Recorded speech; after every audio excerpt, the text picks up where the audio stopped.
a liderança com 40, aí o Grêmio com um jogo a menos já tem 29. Olha só, aí tem Flamengo, Palmeiras, Atlético Paranaense, boa vitória do Atlético também, já encostou no G4. São Paulo perdeu e o Fluminense perdendo também fica com 25 pontos na 7ª colocação. Perdeu bastante posição o Fluminense.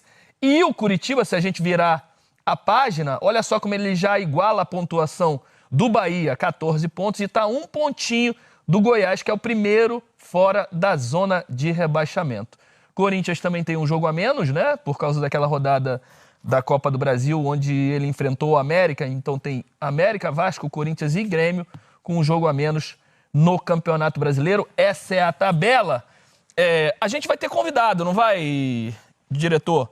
Vai ao Rio de Janeiro no domingo enfrentar o Botafogo, só o líder do campeonato. Lembrando que a gente ainda está esperando a entrevista coletiva, o Fernando Diniz vai falar também, a gente vai trazer aqui dentro do Boleiragem. Mas falando em Botafogo, no líder, Ricardo, a gente estava ontem fazendo Santos e Botafogo, um bom jogo de futebol. Um Botafogo, se a gente puder começar já a mostrar os melhores momentos, um Botafogo que até os 30, 35 do segundo tempo estava irreconhecível, né, Ricardo? Num jogo, numa temperatura mais baixa, Vila Belmiro vazia, o Botafogo não foi colocando temperatura e o Santos foi, né, martelando devagar também, sem muita velocidade, mas cozinhando em banho-maria. Encontrou esse passe aí do Jean Lucas, que é um grande... O Santos foi numa contratação cirúrgica, né, para botar esse menino para jogar, tem 25 anos, meia, fez essa jogada para deixar o Marcos Leonardo, a gente já falava, né, na transmissão, né, o Adrielson, que é o melhor zagueiro do campeonato, um dos melhores, deu um carrinho muito antes, né, facilitou demais o movimento do Marcos Leonardo, né. Ele, na verdade, ele tomou a decisão pro Marcos Leonardo, né? Porque quando ele dá o carrinho, ele já deitado, o Marcos Leonardo só tirou a bola dele, facilitou a tomada de decisão. E é um jovem, artilheiro. Eu acho que o Botafogo, ele fez até os 30, 35 do segundo tempo, ele fez um jogo, assim, líder, mas não era um jogo... Nesse lance aí, Ricardo, a gente falava da desorganização do Botafogo. Exatamente. Olha o Marçal aonde tá, né? Ele foi errar 2 vezes do lado direito, de Plácido fora de posição, o Marçal, que é lateral esquerdo, dando bote no lado direito, ou o buraco que fica, né? O Lucas Lima fez uma jogada. Exatamente, eu falei sobre quem rouba a bola. O Lucas Lima roubou e ele teve a lucidez de colocar o Marcos Leonardo. E ele olha antes, Ricardo. Sem dúvida, é um meia criativo. O Santos, ontem, competiu, foi determinado, dentro da sua proposta de jogo, defendeu, né, bem, só que assim, relaxou quando fez o segundo gol. Exato. E aí você relaxa num jogo que falta aí, 15 minutos mais os acréscimos, contra o líder do campeonato, que até então tinha muita dificuldade para criar uma jogada. Esse primeiro gol foi quase pertinho dos 40 já, né? O Botafogo empatou o jogo e, bola era para ganhar, né? Era para ganhar. ganhar. O Botafogo, depois do gol de empate, foi soberano na bola parada. Ele faz o gol de empate na bola parada. Ele tem mais 2 chances. Uma que o Rodrigo... A gente vai ver aí, ó. Essa aí, ó. Dentro do gol. Essa aí, ó. E a outra que o Felipe Sampaio, ele perde... E ele fez tudo correto, né? Ele cabeceou cruzado direitinho. A direção não foi a... Saiu um pouquinho. Ô, Paulo, e o Marçal de novo, né? Porque o Marçal, ele jogou mal até 35 minutos. E é difícil. Errou no segundo gol 2 vezes do Santos. E depois começou a acertar tudo. Passe pro Vitor Sá para fazer o cruzamento. Esse é o gol que o Felipe Sampaio perde também, né? Mas ele sozinho. Ali ele deu um azar, Roger. Deu azar nada. Deu azar nada. Ele errou. Não, tudo correto. Ali ele tava muito fácil para ele fazer o gol. Eu acho que o Marçal, ele tava até os 30, 35, no contexto do time. O time do Botafogo não tava jogando bem. E aí, de repente, aquelas mudanças com a entrada do Janderson junto com o Tiquinho, né? Empurrou os 2 zagueiros ali. Tanto é que o gol sai de uma jogada do lado esquerdo e o Wanderson ajeita para o Tiquinho tirar.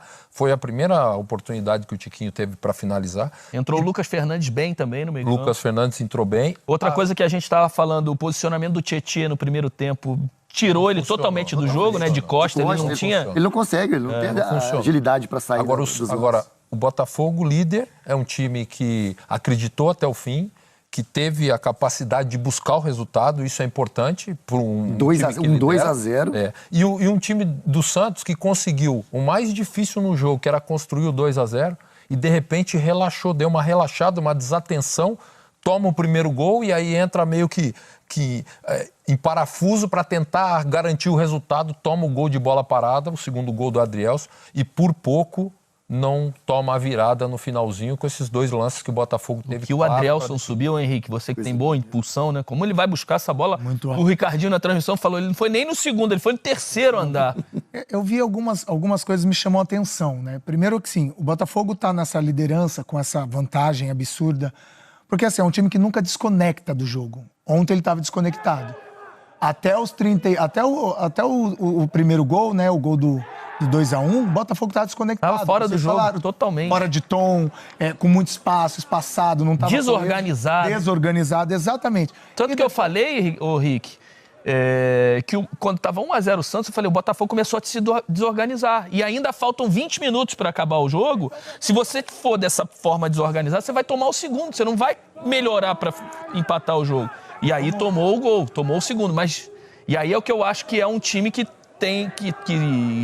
tá mostrando que pode ser campeão, porque mesmo num jogo ruim, 90% do jogo... Perdeu. Ele foi lá e cresceu nos últimos 10 minutos e mostrou força de campeão, né, Rick? Uma questão também que tem que ser colocada também, essa questão de não ter torcida. Porque mas a favor ou contra? Contra, porque o jogador gosta da atmosfera, de jogo, né? Porque você tá falando de tá desligado, não tá conectado. Geralmente você entra meio mole num jogo como esse. Tem uma outra coisa. Até você acordar, já foi. A falta que o Eduardo faz nesse time, né? Aí é outra situação. Absurdo. E o Cuesta também. O Cuesta também. O Cuesta, como ele faz a construção pelo lado esquerdo junto com o Marçal cresce muito com o Cuesta. Sem o Cuesta, você perde aquela saída de bola que é qualificada. E o Eduardo, pra mim, faz toda a diferença. E não é só a saída de bola, o Rick jogou na zaga também. O entrosamento com o Adrielson. No primeiro gol, a bola enfiada no Marcos Leonardo, o Sampaio está 3 metros atrás da linha. O São Paulo, ele está mal posicionado. Sim. E ele pede o impedimento sabendo que ele que era o cara que estava na linha. Como é que ele pede? Exatamente. Sendo assim, nós jogamos futebol. O cara, quando passa na frente de você, dificilmente ele vai estar impedido. Se o Marcos Leonardo passa por trás, ele tem a possibilidade maior de estar impedido. Então, não sei o que ele pensou ali na hora.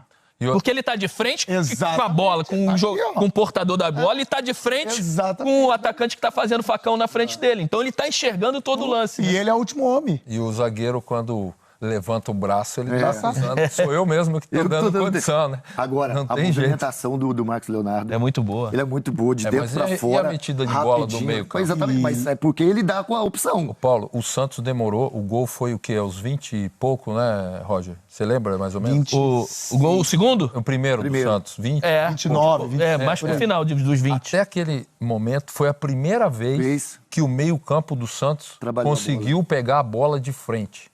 Desde o início do jogo, os zagueiros pegavam a bola e quebravam a bola no Marcos Leonardo. E aí brigava pela segunda bola. Quebrava a bola no Mendonça. Como o Botafogo, mesmo não fazendo um bom jogo, mas não dava espaço para o Santos correr, o Mendonça tinha dificuldade.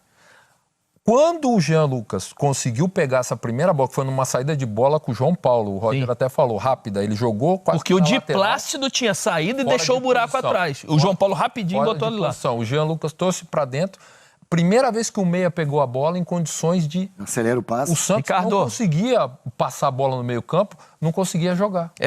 Acho que a gente encerrou aqui a questão de Botafogo e Santos, né? Queria um detalhinho de vocês para a estreia no Campeonato Brasileiro do Bruno Lage.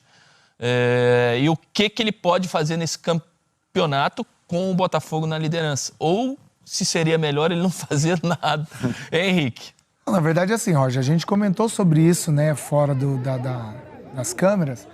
Eu acho assim, ele tem que manter o que tem sido feito no Botafogo, mas pensar o seguinte, o Botafogo vai ser bem visto agora, vai ser estudado, os adversários vão estudar esse time do Botafogo, então ele tem algumas alternativas, que é da metodologia dele, para se caso isso acontecer, ele saber como, né, sair, escapar e fazer algo diferente. Agora, que não tem que mexer em nada no Botafogo nesse momento, não tem. Eu só acho assim, que ele pode até parecer um pouco o trabalho dele com o Luiz Castro, mas ele não é o Luiz Castro. O trabalho é diferente. O Rick falou de metodologia, um treinamento que domina e passa, provavelmente ele gosta que passe de primeira. Você sabe muito bem que os treinadores mudam. Sim, óbvio. Isso é fato. Então, assim, é um treinador que é muito bem conhecido pelo trabalho dele, e eu acho que as intervenções que ele deve fazer, eu acho que ele vai fazer, independentemente se o time do Botafogo está muito organizado Porque é um trabalho dele, Roger. É a Pessoal, digital né? dele, é pessoal dele. Então eu acho muito difícil essa questão de, eu vou fazer tudo aquilo que o Luiz Castro estava fazendo. Eu acho quase impossível. Impossível eu não sei, mas quase impossível. O momento de assumir um time como esse, né, liderando o campeonato, né, é de privilégio do Bruno. Mas, ao mesmo tempo, não é tão simples, porque o time vem performando. E aí você pode ter uma ideia, cada treinador tem o seu DNA, sua forma de trabalhar, mas ele não pode mexer muito no time que está dando resultado. Por exemplo, ontem ele colocou o Danilo, né, com a ausência do Eduardo. O time não estava funcionando. Ele demorou, eu acho, que para entender que ele precisava ou de um meia ou de 2 atacantes. Quando ele colocou, o time demorou a engrenar, mas aí no final engrenou. Por quê? Porque o Tiquinho estava saindo muito da área para poder tentar construir essa jogada no primeiro tempo, não conseguia. Então, assim, são momentos que ele vai ter que ter a sua intervenção, entendendo e conhecendo o elenco dentro de uma forma de jogar, respeitando o jeito que o time está jogando, porque é dessa forma que ele está conseguindo os resultados. E características pessoais, a gente já viu uma mudança de comportamento no banco de reservas, né? Porque o Luiz Castro era sempre um treinador muito enérgico, né? De andar de um lado para o outro, de cobrar arbitragem, de falar com seus atletas de forma mais expansiva, vamos dizer assim. O Bruno é mais comedido, é mais quieto, fica mais sentado. Você não vê ele gritando, abrindo os braços na beira do gramado. Auxiliar, né? Fica trocando as ideias ali, as informações com seus auxiliares e passando as informações que tem que passar de uma maneira mais calma, mais tranquila. Tem torcedor que gosta, tem torcedor que já começa a cobrar. Futebol brasileiro, né, Paulinho? Puro suco de futebol brasileiro. Mas a gente olhando para os resultados, né? E olhando na tabela de classificação, você enxerga o Botafogo fazendo uma campanha fenomenal, absurda, e o Grêmio na segunda posição. E veja só, assim, é lógico, existem vários e vários aspectos que podem dizer por que esses times estão fazendo o que estão fazendo. Sim. Né? Principalmente o Botafogo. Não dá para você olhar um aspecto e falar, é por isso. Mas, para começar, né, de maneira simples, são 2 times que, dentro de suas realidades, mantiveram seus treinadores, né? Sim. O Castro agora saiu, mas o trabalho que foi feito até agora é do Castro, e foi mantido, Luiz Castro, até esse momento. E o Grêmio com o Renato Gaúcho, que vem da Série B, e com todos os problemas, e sai agora o Vina, e ele tem de se ajeitar com o que tem no elenco. E o terceiro é o Palmeiras? É o Flamengo. O Palmeiras tem quarto. O Palmeiras tem quarto, ou seja, mais um que manteve o técnico. Exato. Então, de repente, até assim, para você começar a tentar imaginar por que esses times estão fazendo o que estão fazendo na comparação com o Flamengo. O Botafogo foi obrigado a mudar, mas 2 horas depois da saída do treinador anterior, tinha o substituto, o Caçapa. Mudou bem. Mas aí 95% da torcida do Botafogo queria a demissão do Luiz Castro e 95% de qualquer torcida do Brasil, naquela condição, depois daquele campeonato estadual, desejaria a demissão. Então não foi a torcida do Botafogo. Sim. Qualquer torcida aqui, porque essa é a nossa cultura, é a maneira como a gente... Qualquer torcida aqui teria olhado para o Luiz Castro naquela condição, depois do Campeonato Carioca tenebroso. Apesar de, na minha opinião, ele falar coisa com coisa sempre, ele era muito claro nas entrevistas, ele dava uma esperança, pelo menos nas entrevistas, e muito torcedor brincava com isso. Pô, então contrata o cara para ser assessor de comunicação e não técnico de futebol. Mas o fato é que quando o cara comunica coisas que fazem sentido e você consegue vislumbrar ali um bom trabalho por vir, eu acho que às vezes faz sentido você apostar, você insistir, você manter. Mas praticamente ninguém, acho que teria mantido o Luiz Castro na condição que ele estava no Botafogo. E isso precisa ser levado em consideração. Qualquer dirigente de clube brasileiro, na mesma situação dos dirigentes do Botafogo, teriam demitido o Luiz Castro. E o Botafogo, com certeza, sem o Luiz Castro no começo da temporada, no começo do Brasileiro, não estaria na condição que está agora. E um detalhe, aí você fala do profissionalismo, a gente estava falando do modelo associativo agora há pouco. O dono do Botafogo é o dono do Lyon e é dono do Crystal Palace. Quando o Bruno Lage diz, não quero ir para o Brasil, e houve isso, pelo menos todas as pessoas que têm credibilidade publicaram, que dirigente tem tamanho no futebol brasileiro, não estou falando do clube, dirigente, de chegar ali, pegar um avião, vá até onde está o técnico, eu quero esse cara. Né? Fala assim, olha, a minha holding tem o Lyon, tem um clube de Premier League, que não é um dos maiores clubes, mas ele se mantém na Premier League até com razoável tranquilidade, o que não é fácil para nenhuma equipe. Né? E eu tenho um clube brasileiro, que eu estou investindo há pouco tempo. São 3 anos, não sei, 2 anos e pouco. Trabalho é sério e eu sou líder lá. É isso. E ali, os processos são esses, eu acho isso. E consegue convencer um profissional que tem mercado na Europa hoje, estou nem falando que vai dar certo ou que não vai dar certo, de vir ao Brasil. O Flamengo, com todo respeito, tem uma capacidade de investimento e tudo mais superior à do Botafogo. Os botafoguenses sabem disso. Claro. Vocês acham que chega o presidente do Flamengo para um dirigente, para um treinador que nem o Bruno Lage, do mercado europeu, e ele tem hoje a capacidade de convencimento do que tem um cara que é realmente profissional, cometendo erros ou acertos e que tem clubes na Europa? Eu acho que não. Eu acho que não. Então isso mostra a importância da gestão. Eu acho que poderia ter. Poderia ter. Eu tô perguntando se tem. Agora, deveria ter mais. É que deveria ter mais. Surpreende muito mais o Botafogo ter essa capacidade hoje. É que eu acho que surpreende muito mais. A história do Atlético, eu acho que ela até ilustra, que é o caso do Bruno Lage, se não. O Atlético, ele num dado momento, ele se divide, porque, com todo respeito, a história do outro citado. Mas você não pode estar na dúvida ali se você vai pedir uma picanha mal passada ou um rodízio de comida japonesa.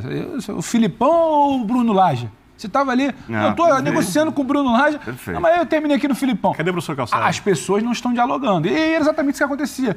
Era o diretor responsável por comandar a pasta mirando no Bruno Lage, e eram os mecenas precisando salvar a temporada. Chama o Filipão que na Copa pelo menos ele resolve, porque o brasileiro daqui a pouco está indo por água abaixo. E o que eu falei, eu acho que só vale por técnico, para jogadores não vale. Então, isso... Qualquer jogador prefere atuar hoje no Flamengo, ou pelo maior parte, do que prefere atuar no Botafogo. Eu entendo. Se fizer a mesma proposta para um, para outro, o cara prefere ir pro Flamengo. O cara olhar de lá e falar, que projeto é esse aí? Deixa eu dar uma olhada aí que eu vou atravessar o oceano. Parece que a coisa não está não tá parando quantas vezes você mudou de técnico no último ano e meio, 2 anos? Então, é esse o parâmetro só, né? Você olha claro que o cara de fora não tem tantos parâmetros para comparação, ele mas vai comparar olha, os salários. Qual o histórico de mas ele vai olhar o histórico de demissão de técnicos nos últimos anos. Esse cara que está vindo falar comigo, esse Textor aí, o que ele faz?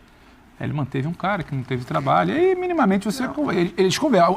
O mundo da bola conversa. Cara, aí você precisa ver um outsider completo, precisa um Textor que não está nem aí se o associativo está gritando, se a organizada está no pé dele. Ele teve uma época que ele andou meio subido, não está nem aí, literalmente. Exatamente. Ele não está aqui fisicamente. Não tá nem aí. Então, é mais fácil. Ele tem uma galera que reporta ele do ponto de vista técnico, que virou e falou, o processo é esse. Vai acontecer, demora. Precisamos reforçar o elenco no meio do ano passado, mas o processo vai acontecer. É algo muito fora da curva. Por isso me surpreende muito mais o Botafogo conseguir esse movimento do que necessariamente o Flamengo não conseguir. Acho que o Flamengo até pode conseguir em algum momento. Porque quando você vira e fala, o Flamengo, no comparativo, ele é aquele clube que fatura 5 vezes mais que o rival da cidade dele. O cara vai parar para olhar, para respeitar, e agora está com uma outra visão, ele agora quer te dar 1 ano, a sua multa vai ser um negócio... O cara se cerca. Eu acho até que o Flamengo poderia convencer, só que é muito mais garantido que o Botafogo vai conseguir conversar. E o Botafogo hoje... O que era o Botafogo há 2, 3 anos atrás? O Botafogo hoje conseguir conversar, para mim, surpreende, chama muito mais atenção. E a liderança não é porque a bola entrou, o Segovinha driblou 2,